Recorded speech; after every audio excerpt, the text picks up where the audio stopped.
har doim sizlar prezident tadbirkorga, xalqingga bo'lsin deb nimadir qaror chiqaradi, sizlar xuddi o'sha narsani teskari qilasizlar. Sukunatga e'tibor beramiz.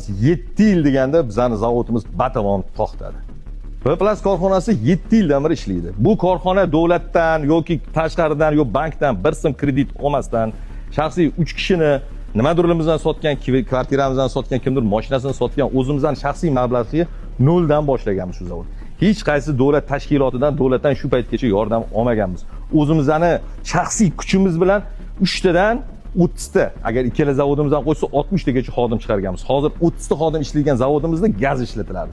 Bet to'xtadi. Tadbirkorlar faoliyatiga ta'sirini o'rganyaptimi?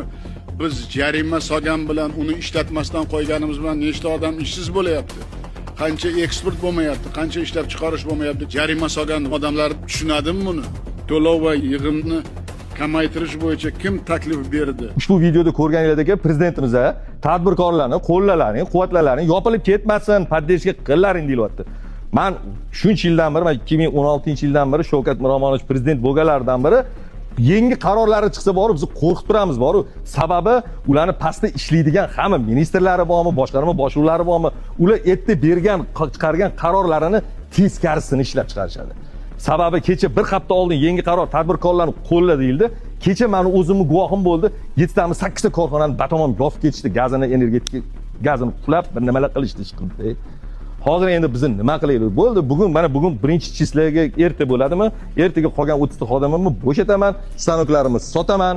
Hozir kimdir yozishi mumkin, gazdan qarzing bo'lsa o'shancha o'chirgan. Yo'q, gazda 70-80 million perdaplatam turibdi. Hozirgi kunda to'g'ri, jam borsa 5 million ishlatayotgan suvda yo'q o'zi. O'shanda menga 20 kunlik perdaplatam turibdi. Hop, birinchi chislaga o'tsin, shot faktura ber, o'shanga qarab to'layman, keyin dars davom etamiz desam, yo'q, menga tepadan buyruq kelgan, sen mana shu summa 270 million qayerdan olganini ham xudo biladi, faqat shu to'laysan, yo'masa men seni gaz. O, menda shuncha odam ishlaydi. Yo'q, eshitaman, meni agar kesmasam bo'lmaydi. Hozir bu yil o'zida meni taniydigan tadbirkorlardan 20-30 tasi shu yopilib bo'ldi. Umuman kichik va o'rta biznes yopilib to'xtayapti. Hop, endi bu yog'iga biz o'zimizda O'zbekistonning strategiyasi men tushunishim bo'yicha va Rossiya va Belorussiyaga tekin mardikor yetkazib berish bilan shug'ullanadigan davlatga aylanyapmiz. Buni asosiy sababchisi bizani prezidentimizning teylarida turgan, ularni har doim podvad etib kelgan ministrlar bormi, bo'lim boshqarmalar bormi? O'shalarga ming rahmat. Har doim sizlar prezident tadbirkorga, xalqingga bo'lsin deb nimadir qaror chiqaradi, sizlar xuddi o'sha narsani teskari qilasizlar. Bu shuna ahvolga keladi. Niyatingiz o'zi nima? Nima niyat qilgan bo'lsangiz, o'shanga sekin-sekin yetyapsizlar, hammanglarga omad. Shu videoyimni maksimal qo'lingizdan kelgancha xalqimizga tarqatinglar, podдержка beringlar, kerakli joylarga yetib borsin. Nasib mo'sh prezidentimizni ko'radilar, mo'sh